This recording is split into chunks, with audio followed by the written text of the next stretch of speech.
They say silence is golden in the server room. But at 2 a.m., silence means something is dying. I knew at the moment our trading system for over 3 million users stopped breathing. But this tragedy didn't start with error alerts.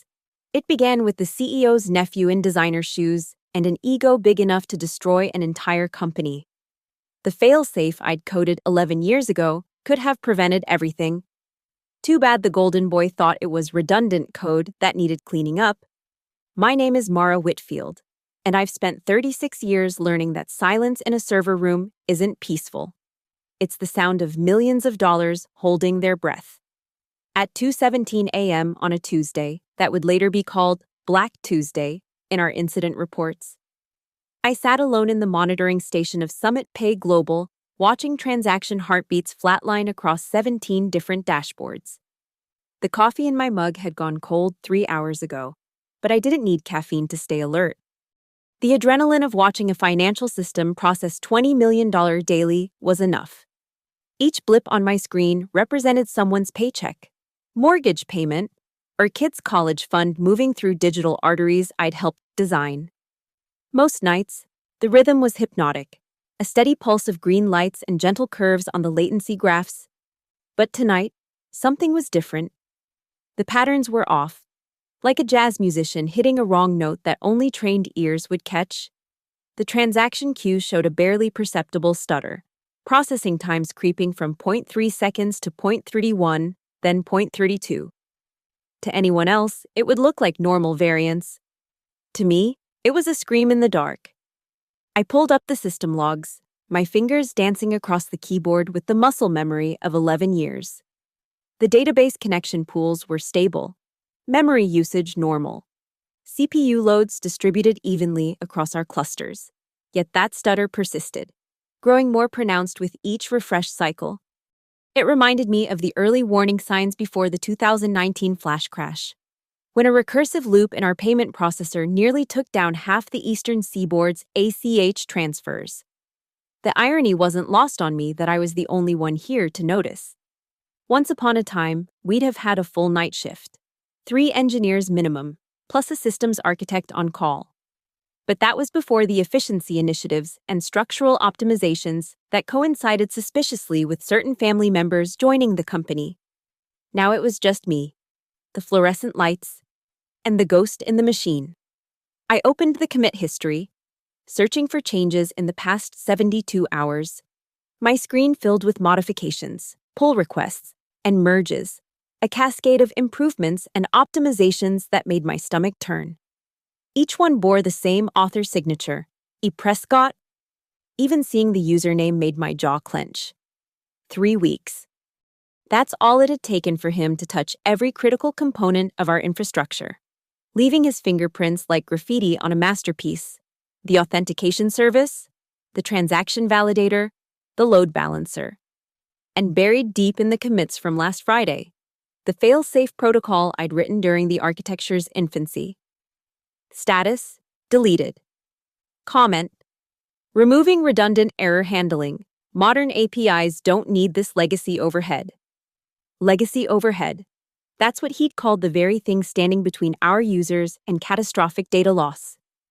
The fail-safe wasn't just code, it was a philosophy embedded in every line. It assumed everything could fail, because in my experience, everything eventually did. It was the difference between a system that bent and one that broke. I screenshot the commit, adding it to my growing folder labeled Evidence Q4.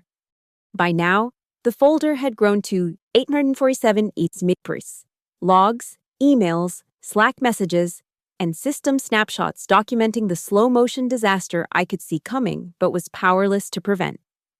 Each file meticulously timestamped and backed up to 3 different locations, including a physical drive I kept locked in my desk drawer. The stutter in the transactions grew worse. 0.35 seconds. 0.37. At 0.4, the first timeout warning appeared, a small yellow triangle in the corner of my screen that might as well have been a fire alarm. I reached for my phone, then stopped. Who would I call? My direct manager, Jennifer, who'd explicitly told me to stop catastrophizing and let the new talent innovate. the CTO, who hadn't responded to my last 5 escalation emails? Or should I go straight to CEO Marcus Prescott and explain that his nephew was about to crater the company? Instead, I did what I'd always done. I documented everything.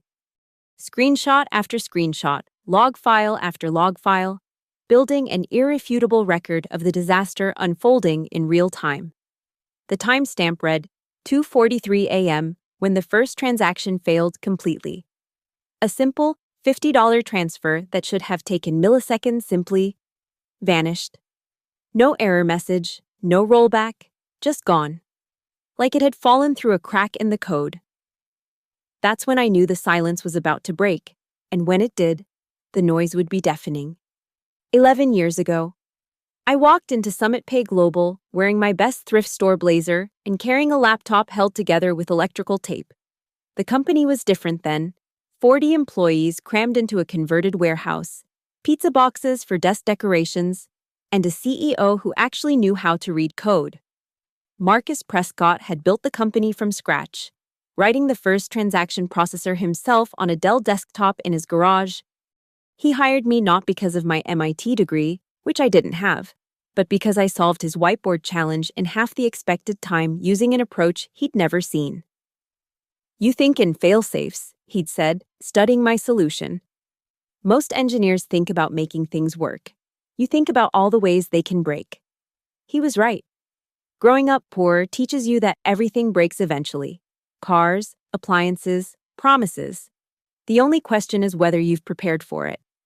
While my colleagues chased the latest frameworks and architectural trends, I built systems like bomb shelters, ugly, over-engineered, and capable of surviving the apocalypse.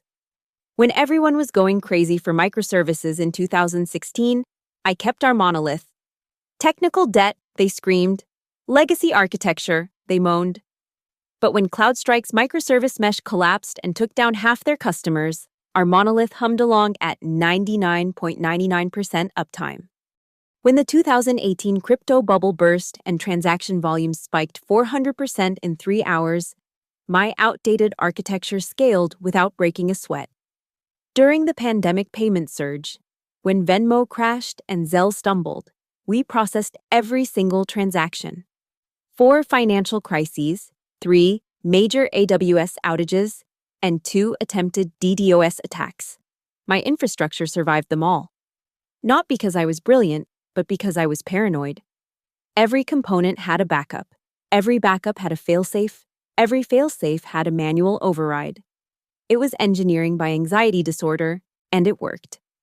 The company grew around my architecture like a city around a fortress. From 40 employees to 400. From a warehouse to a glass tower. From $10,000 daily transactions to $20 million. The pizza boxes disappeared, replaced by catered lunches and kombucha on tap. Marcus stopped coding and started golfing with venture capitalists, and somewhere along the way, I became a problem. Mara's too rigid. I overheard Jennifer say during a leadership meeting I wasn't invited to. "She pushes back on everything. Not a team player," added David from product. "Always talking about what could go wrong instead of thinking positive." Brilliant, but difficult, was the consensus. The kiss of death in corporate speak. They weren't entirely wrong. I did push back. When product wanted to reduce security checks to speed up transactions. When marketing promised features that would compromise stability. When leadership wanted to move fast and break things with people's money. I became the person who said no. The anchor dragging down their velocity metrics. The dinosaur who insisted on code reviews and testing protocols while everyone else was shipping continuously. My relationship with Marcus changed too. The man who once debugged code with me at 3 a.m. now had 3 assistants between us. Our quarterly architecture reviews became monthly, then as needed, then never. I still had my senior engineer title and the salary that came with it. But I was being managed out through isolation, a corporate ghost haunting the infrastructure I'd built. The new culture arrived in waves. First came the consultants with their transformation roadmaps. Then the innovation champions with their standing desks and design thinking workshops. Finally, the friends and family Marcus's golf buddy's kids, his wife's yoga instructor's nephew, and eventually, inevitably, his own sister's son. "We need fresh perspectives," Marcus announced during an all-hands meeting, standing beneath a banner that read, "Disruption starts within." Young talent that isn't afraid to challenge conventional thinking. I wanted to ask him if conventional thinking included basic error handling and data integrity, but I held my tongue. I'd learned that silence was safer than dissent, better to be forgotten than targeted. So I became a nocturnal creature, working nights when the office was empty and I could maintain the systems in peace. I documented everything in tickets no one read, sent reports no one opened, and watched the company I'd helped build transform into something I no longer recognized. The infrastructure still ran on my code, thousands of lines holding up their glossy new features like a foundation under a McMansion. But I was becoming as invisible as the servers humming in the basement. They tolerated me because they needed me, even if they didn't understand why. I was technical debt they couldn't quite refactor away. A legacy system that inconveniently kept working, but I knew my time was running out. The only question was whether I'd be gone before the house of cards collapsed, or whether I'd still be here to watch it fall. Evan Prescott arrived on a Monday morning in September, sliding into our workspace like oil into water. 27 years old, Stanford dropout, which he mentioned within the first 5 minutes, wearing a $300 Supreme hoodie and carrying a Red Bull like it was a scepter. His official title was Innovation Catalyst, which roughly translated to, "I can do whatever I want because my uncle signs your paychecks." I was refactoring database queries when he appeared at my desk, AirPods still in, extending a hand that had never known calluses. "You must be Mara. Uncle Mark says you're the one who built all this." He gestured vaguely at the air, as if our infrastructure was floating around us. Pretty impressive, for its time. For its time. 3 words that dismissed 11 years of work as a museum piece. "It still processes $20 million daily with 99.99% uptime," I replied, not taking his hand. He laughed. That particular Silicon Valley laugh that sounds like a TED Talk warming up. "Right. But imagine what we could do with modern architecture. Kubernetes, serverless, edge computing. I've been studying your codebase all weekend. There's so much we can optimize." All weekend, 48 hours to understand systems I'd spent over a decade building. The arrogance was breathtaking, even by tech standards. "For instance," he continued, uninvited, pulling up a chair, "I noticed you have redundant error handling throughout the transaction pipeline. We could streamline that, reduce latency by probably 15%. That redundancy prevents cascade failures during peak load," I explained, keeping my voice level. "When the 2021 Black Friday surge hit." "That was 3 years ago," he interrupted, taking a sip of his Red Bull. "AWS has improved their infrastructure significantly since then. We're paying for paranoia we don't need." Paranoia. The same word Jennifer had used in my last performance review. The truly dangerous part came during the afternoon stand-up. Jennifer announced, with the enthusiasm of someone who'd just been promised a promotion, that Evan would have direct commit access to production. "To accelerate innovation cycles," she explained, while my coffee mug froze halfway to my lips. "We need to break down the barriers between ideation and implementation." "He'll need to go through code review," I said. "Everyone goes through code review."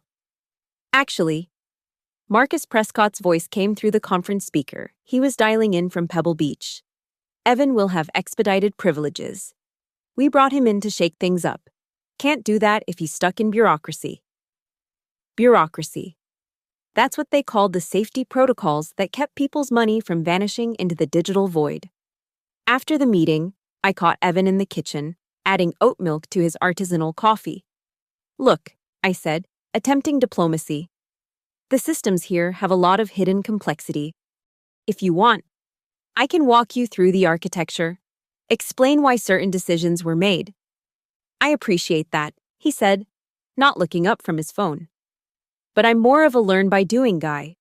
Besides, Uncle Mark brought me in specifically because I don't have preconceived notions about how things should work."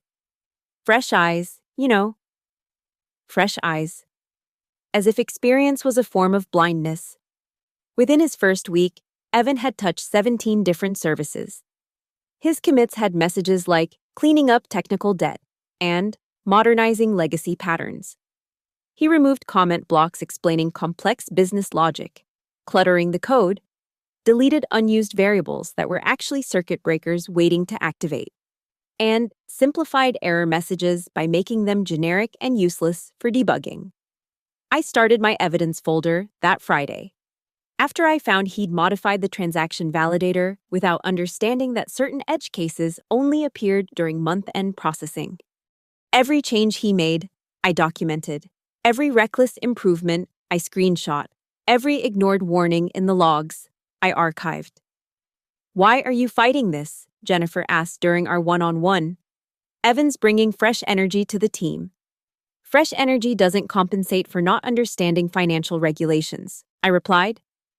He removed PCI compliance checks because he thought they were slowing down the API. "He's learning," she said. "Give him space to grow." Space to grow. In any other industry, that might be fine. But we weren't building social media apps or photo filters. We were handling people's money, their livelihoods, their futures. One missing decimal point could destroy someone's life. One race condition could duplicate or delete thousands of transactions. This wasn't a playground for rich kids to learn on, but I knew better than to say that out loud. Instead, I smiled, nodded, and quietly began creating a complete backup of our codebase before Evan's arrival. I labeled it Pre-Evan Q4 and stored it on 3 different drives, including one I kept at home, because I could see the writing on the wall. And it was written in the sloppy syntax of someone who'd never debugged a production crisis at 3 a.m. The fail-safe Evan deleted wasn't just code, it was a scar from our worst nightmare. October 15th, 3 weeks into his tenure. I watched him highlight 12,000 lines of carefully crafted error handling and press delete with the casual indifference of someone clearing spam from their inbox. "What are you doing?" I asked, appearing behind him so suddenly he spilled Red Bull on his mechanical keyboard. "Cleaning up this mess," he said, dabbing at the keys with his hoodie sleeve. "This entire module is just error checking. The actual business logic is like 5% of the file." "That's the transaction failsafe system," I said, my voice steady despite the scream building in my throat. "It prevents double charging during network partitions." He spun his chair to face me, that Stanford dropout confidence radiating like heat from a fire. "Mara, I get that you're attached to your code, but look at this." He pulled up his laptop, showing a Medium article titled "The Hidden Cost of Defensive Programming." Modern distributed systems handle this at the infrastructure level. We're using AWS's managed services now. They guarantee consistency. They guarantee eventual consistency, I corrected. There's a difference between eventual and immediate when you're dealing with financial transactions. "Look," he said, turning back to his screen. "I benchmarked this. Without all this redundant checking, transaction speed improves by 23%. 23%, Mara. Do you know what that means for user experience?" I knew what it meant. I knew because I'd made the same naive calculation 15 years ago at my previous job, right before we accidentally charged 3,000 customers twice for their mortgage payments. Some of them overdrafted. 7 lost their homes before we could fix it. I still kept a folder of their emails, their pleas for help, their rage when they realized a computer error had destroyed their lives.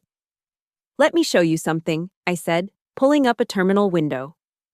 "See this log from 2019?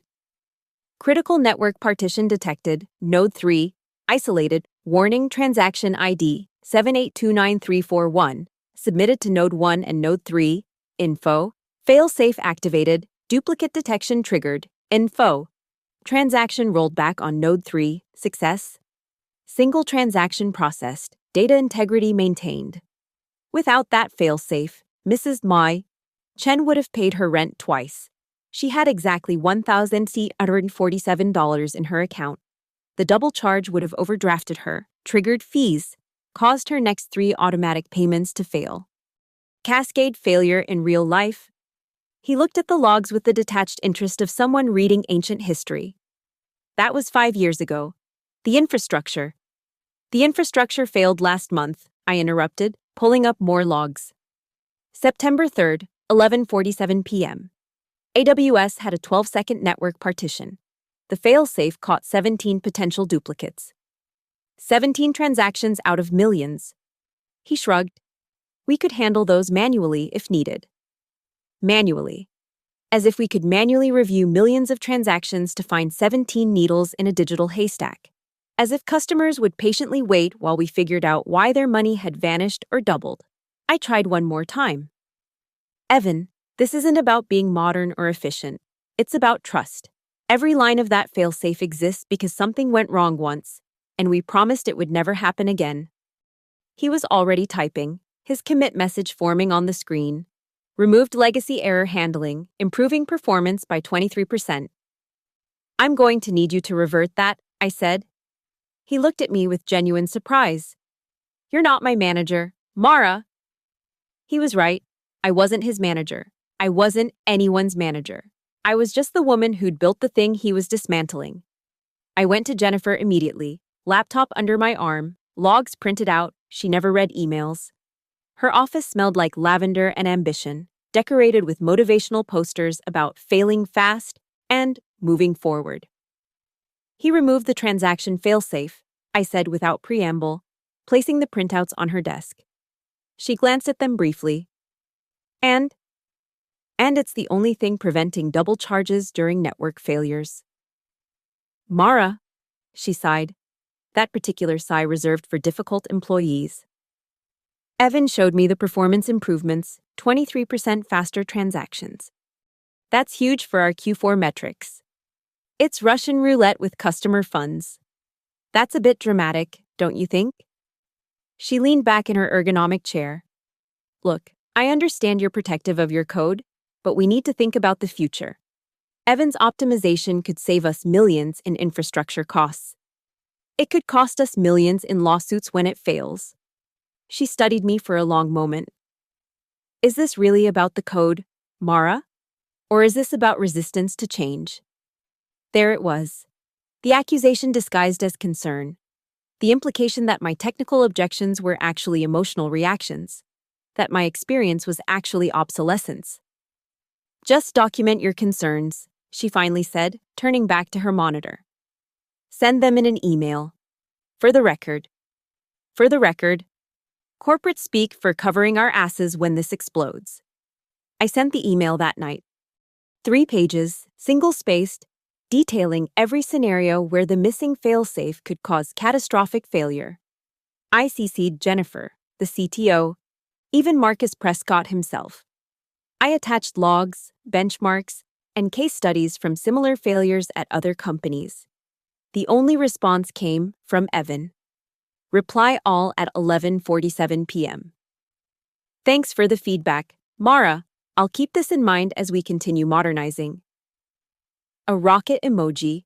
He'd dismissed 11 years of hard-won knowledge with a rocket emoji. That night, I made my second backup, labeled Post-Fail-Safe Removal October. Because when this went wrong, not if, when, I wanted proof that I'd tried to stop it. The isolation began subtly, like losing oxygen at altitude. You don't notice until you're already gasping. First, I was dropped from the Monday architecture review meetings. Streamlining attendees, Jennifer explained in an email that didn't explain why Evan, with his 3 weeks of experience, was considered essential while I was redundant. Then came the Slack channels. One by one, I found myself removed from dossiers engineering decisions, production alerts, and dossiers deployment planning. When I messaged Jennifer about it, she responded with, "We're reorganizing communication structures. You'll be added to relevant channels as needed." I was never needed, apparently. The November company newsletter felt like a slap wrapped in glossy paper. Evan's face beamed from the front page under the headline, "Leading the Charge: How Fresh Perspectives Drive Innovation." The article credited him with revolutionary optimizations that had increased system performance by unprecedented margins. My name appeared nowhere, not even in the footnotes, despite the fact that he was optimizing code I'd written. "Did you see the newsletter?" asked Raj, one of the junior developers who still talked to me. He'd found me in my new unofficial office, a converted storage room next to the server farm where I'd moved my desk after discovering my keycard no longer worked for the main engineering floor. "I saw it," I said, not looking up from my monitoring dashboard. "It's bullshit," he said, glancing nervously at the door. "Everyone knows you built this place." "Everyone knows nothing," I corrected. "That's the point." Raj shifted uncomfortably. He was 24, talented, and still believed merit mattered more than politics. "Actually, that's why I'm here. The transaction service has been throwing warnings since yesterday. These weird latency spikes that..." "Show me." He pulled up his laptop, revealing a pattern I recognized immediately. The system was compensating for the missing failsafe, working harder to maintain consistency without its safety net. Like a tightrope walker without a net developing a tremor, still walking, but one strong wind away from disaster. "It's the removed error handling," I explained. "The system is essentially checking itself twice now at different layers, causing race conditions." "Should we report it?" I almost laughed. "To whom?" "Jennifer." "Who'll say it's within normal parameters?" "Evan." "Who'll claim it's legacy code acting up?" "Or should we go straight to Marcus and explain that his nephew broke something?" "So we do nothing." "We document everything," I said, pulling out a USB drive. "Log every warning, every spike, every anomaly. Timestamp them. Save them somewhere safe." Raj looked at the USB drive like it was a grenade. "This feels like we're preparing for war." "No," I said. "We're preparing for an autopsy." The next week, they announced Project Velocity Prime, Evan's comprehensive system overhaul that would catapult Summit Pay into the future. The kickoff meeting was held in the main conference room, complete with catered lunch and inspirational posters. I learned about it from the leftover sandwiches in the kitchen. "Oh, Mara!" Evan appeared beside me as I read the project outline someone had left on the counter. "I meant to invite you, but Jennifer thought it might be better if you focused on maintenance while we handle the innovation side." Maintenance. I'd been reduced to a janitor for my own creation. "The deployment is in 7 days," he continued, mistaking my silence for interest. "We're going live with all the optimizations at once. Big Bang approach, Uncle Mark loves it, says it shows confidence." "Big Bang," I repeated. "You're deploying 17 service modifications simultaneously without staged rollout." "Staged rollouts are fear-based deployment," he said, quoting what sounded like a Medium article headline. "We've tested everything extensively." "In development," I clarified. "You've tested in development. Production is..." "Mara," he interrupted, his voice taking on that particular tone of condescension wrapped in concern. "I know change is hard, but sometimes you have to let go of the old to make room for the new." That night, I stayed until 3 a.m., running my own tests on a shadow copy of the production environment. Every simulation ended the same way, cascading failures starting around the 15-minute mark under heavy load. The system would enter a state I'd nicknamed Gray Death. Not quite crashed, but not functioning. Like a stroke victim unable to speak or move, but still technically alive. I documented everything.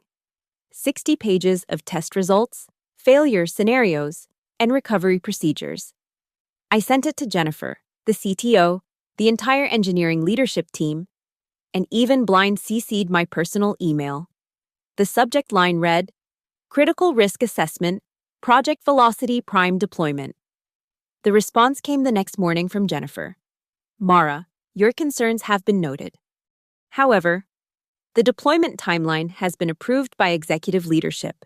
Please ensure you're available during the launch to handle any minor issues that might arise." Minor issues, like calling a heart attack indigestion. I made my final backup that night. Pre-Velocity Prime Complete System image.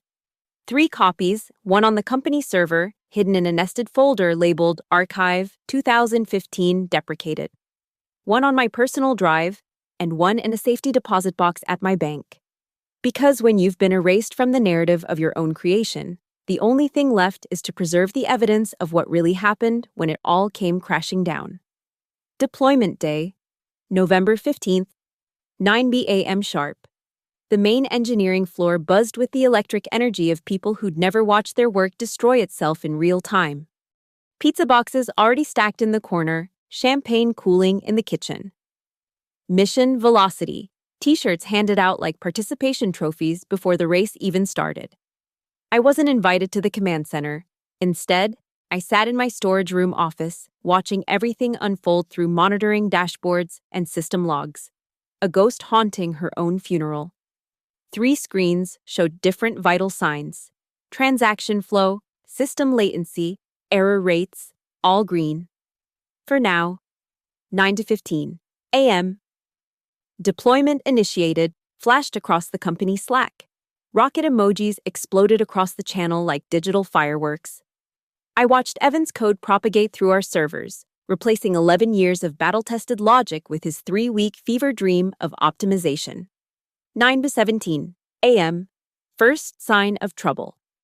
A tiny blip in the transaction validator, processing time increased by 0.01 seconds. Nothing anyone would notice unless they were looking for it. Unless they knew what it meant. Mine time. 23 a.m., the latency graph began its slow climb, still within normal parameters, but trending wrong. Like watching someone's temperature rise degree by degree, 98.6, 98.8, 99.1. Not quite fever yet, but the infection was taking hold. 9:31 a.m., first time out. A single transaction hung for 30 seconds before failing. In the command center, they probably dismissed it as an anomaly. 1 in a million. But I knew better. That was the canary choking on gas no one else could smell yet. 9:45 a.m. The system entered what I call the honeymoon phase. Everything looked perfect on the surface. Transactions flowing, response times actually improved thanks to the removed safety checks. This was Evan's 23% improvement in action. Like a race car driver celebrating his speed after cutting the brake lines, exhilarating until you need to stop. 10 to 15 a.m. I got a text from Raj. Something's wrong. Transaction reconciliation showing mismatches. How many? I replied. Started at 5. Now 47. Growing exponentially. The money wasn't disappearing. It was worse. It was in quantum superposition, existing and not existing simultaneously in different parts of our system. Schrödinger's cache, waiting for observation to collapse into catastrophe. 10:32 a.m. The main dashboard still showed green, but my detailed logs painted a different picture. Database locks piling up, connection pools starting to exhaust. The system was drowning in its own efficiency, processing transactions so fast it couldn't keep track of what it had already done. 10:47 a.m. The first customer complaint hit Twitter. Ye Summit Pay Global. Why does my account show negative balance when I haven't made any transactions today? Then another. Anyone else seeing duplicate charges from Ari's Summit Pay Global? And another. My entire paycheck just vanished from my Summit Pay account. Help. 10:53 a.m. The command center finally noticed. I could tell because the celebration emojis in Slack stopped abruptly, replaced by a single message from Jennifer. Team, we're seeing some irregularities. Looking into it. Irregularities. Like calling a plane crash, unexpected landing dynamics. 11 kDIM. The system entered gray death. Not down, that would have been merciful. Instead, it hung in a state of quantum uncertainty. Transactions neither completing nor failing, just waiting. Millions of dollars in digital purgatory. The dashboard didn't even have a color for this. It flickered between green and red like a broken traffic light. My phone buzzed. Jennifer. Mara, could you take a look at something? I didn't respond. Let them sweat. 11:15 a.m., full panic mode. I could hear it even from my storage room. Raised voices, running footsteps. The special quality of silence that comes when everyone realizes they're fucked, but no one wants to be the first to say it. 11:23 a.m. My phone rang. Marcus Prescott himself. Mara. His voice had lost all its golf course smoothness. We need you in the command center, now. I don't have access to the command center, I reminded him. My keycard was revoked. I'll meet you at the door, please. Please? The magic word that meant the kingdom was burning. 11:27 a.m. The financial news picked it up. Breaking. Summit Pay. Global experiencing system-wide outages. Millions of users affected. Our stock price began its descent. $14, $13.50, 13. 11:31 a.m. An email from the Federal Reserve asking for immediate clarification on our service disruption. 11:34 a.m. Three major payment partners announced they were temporarily suspending integration with our platform. 11:36 a.m. Class action lawsuit filed in California. The lawyers must have had templates ready. I finally stood up, pulled my USB drive from my pocket, the one containing 3 weeks of warnings, 60 pages of risk assessment, and the complete pre-Evan codebase, and walked slowly toward the command center. Not because I was reluctant to help, but because every second of delay cost them millions. They wanted to erase me from the story. Fine. But they'd remember exactly how long it took me to walk back into it. The command center looked like a crime scene.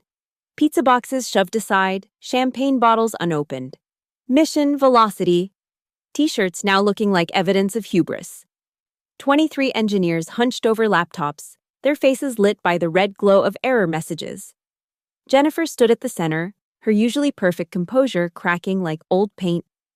Evan sat in the corner, his $300 hoodie soaked with sweat, staring at his screen like it might apologize. Marcus Prescott grabbed my arm the moment I entered. Mara, thank God. We need... I pulled free and walked straight to the main display, ignoring him. The system metrics looked like an EKG of someone dying, wild spikes and flatlines, no rhythm, no hope. Without asking permission, I plugged my laptop into the projector. The room's attention snapped to me like iron filings to a magnet. 3 weeks ago, I began, my voice cutting through their panic. Evan Prescott removed the transaction failsafe protocol. I clicked to my first slide, his commit highlighted in red.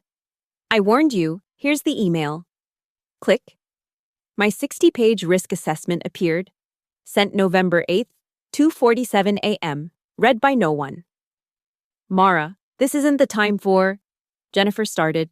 This is exactly the time. I clicked again. A graph showing system degradation, predicted versus actual. They matched perfectly. Every failure happening right now was documented, predicted, and preventable. The room fell silent except for the continuous ping of error alerts. I pulled out my USB drive, holding it up like evidence in court. This contains the complete codebase from before Evan's modifications, pre-Evan Q4. Every line of code that was deleted, every safeguard that was removed, every legacy system that was actually keeping us alive. You kept a backup? Marcus's voice cracked. 3 backups.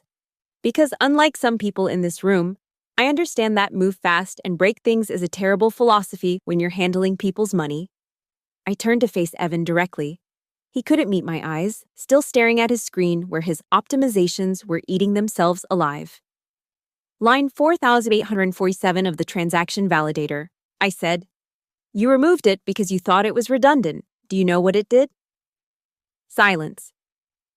It prevented race conditions during database failover. Without it, every transaction attempt during a failover gets duplicated or lost. That's why Mrs. Patterson's mortgage payment hit her account 17 times. That's why Mr. Johnson's paycheck disappeared entirely. I clicked to the next slide, a cascade diagram showing how each optimization triggered the next failure.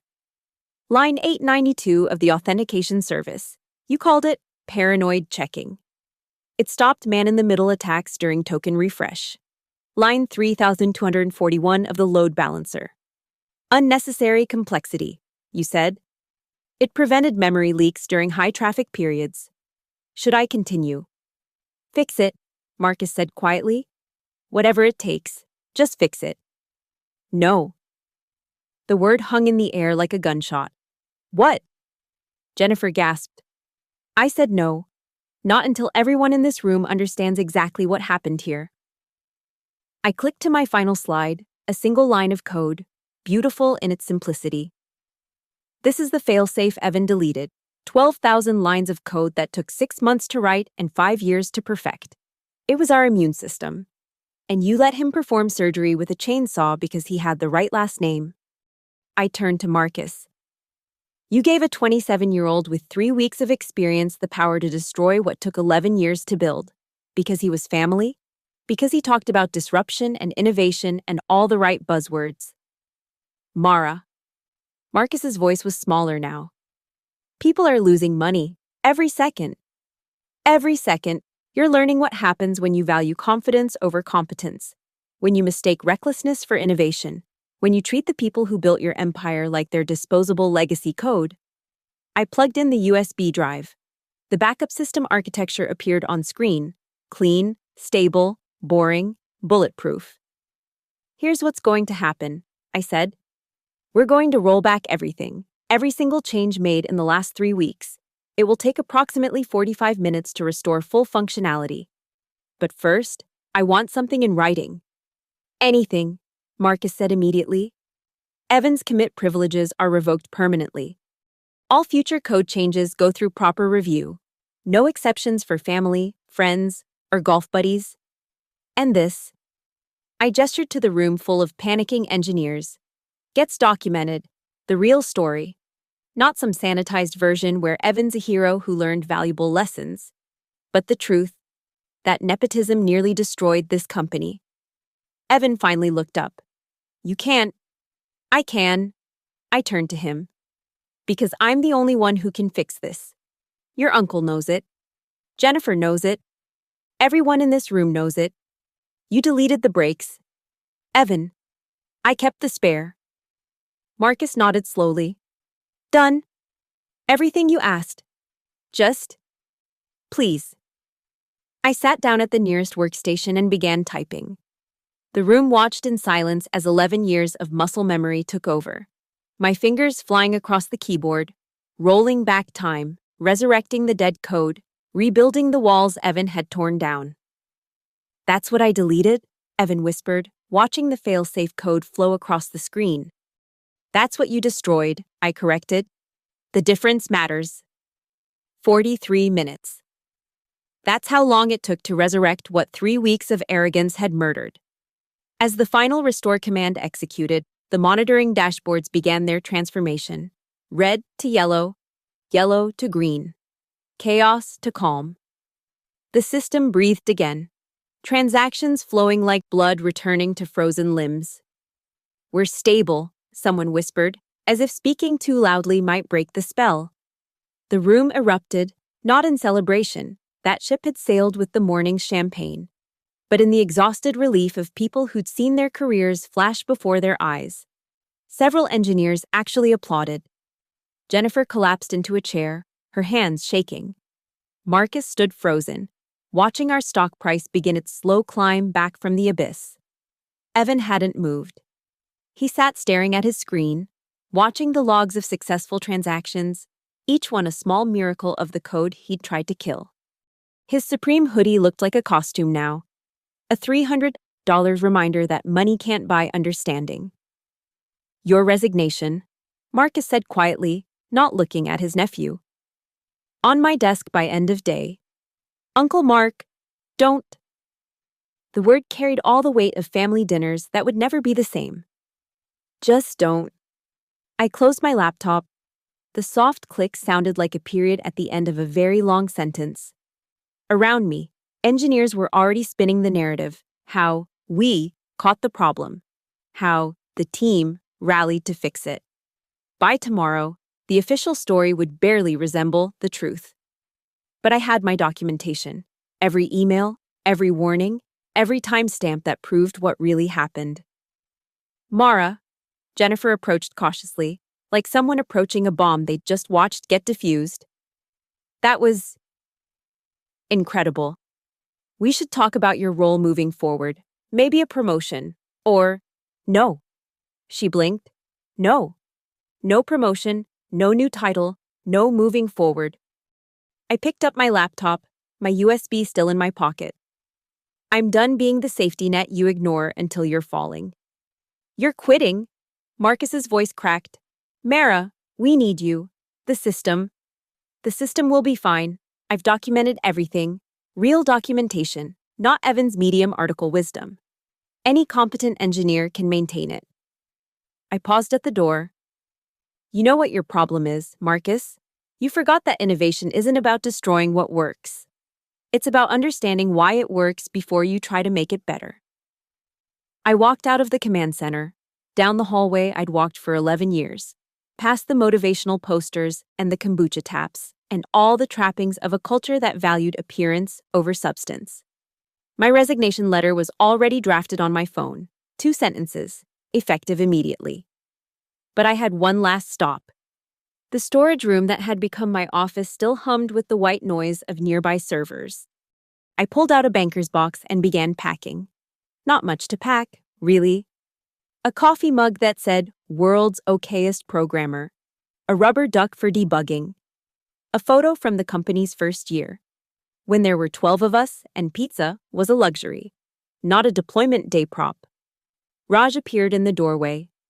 Is it true? You're leaving? It's true. But you just saved everything. Exactly. I sealed the box. I saved them from themselves. Again. But you can't build a career on being someone's parachute. He shifted uncomfortably. What should we do, those of us who are staying? I handed him a USB drive, a copy of my documentation, my real documentation. Learn from this. When someone tells you your paranoia is slowing things down, remember today. When they say you're being too careful with other people's money, remember the 17 mortgage payments that hit Mrs. Patterson's account. And when someone with the right last name shows up to innovate, remember that expertise isn't about age or pedigree or confidence. It's about understanding that every line of code is a promise to someone who trusts you with their life savings. I picked up my box and walked past him, past the servers that hummed with the code I'd written, past the history I was leaving behind. In the lobby, security was already waiting, standard procedure for someone with my level of system access. They'd walk me out, revoke my credentials, make sure I didn't steal anything on the way out. As if I needed to steal anything. I'd already taken the only thing that mattered, the knowledge that when the towers they'd built on sand came crashing down, I'd been the one with bedrock. The November air hit my face as the building's doors closed behind me for the last time. Somewhere up on the 15th floor, they were probably already rewriting history, turning disaster into triumph. Failure into a learning experience. Evan would land somewhere soft. Family money ensures that, probably at another startup eager for his fresh perspectives. But I had my USB drive, my documentation, and the satisfaction of knowing that somewhere in the commit history, buried beneath layers of corporate revisionism, was the truth. Mara Whitfield was here. She built something that worked, and when they broke it, she was the only one who could fix it. I didn't look back. Heroes in movies always look back. But this wasn't a movie. This was just another Thursday in tech, where the people who build the foundations are forgotten while the ones who paint the walls get the credit. But that's okay, because in the server room, silence is golden, and I'd finally found mine. Thank you so much for listening to this story. I'd love to know where you're listening from. Drop a comment below, and let's connect. If this tale of office justice resonated with you, please subscribe to the channel for more stories like this, and share your thoughts about what you would have done in Mara's position. Your experiences and perspectives make these stories even richer.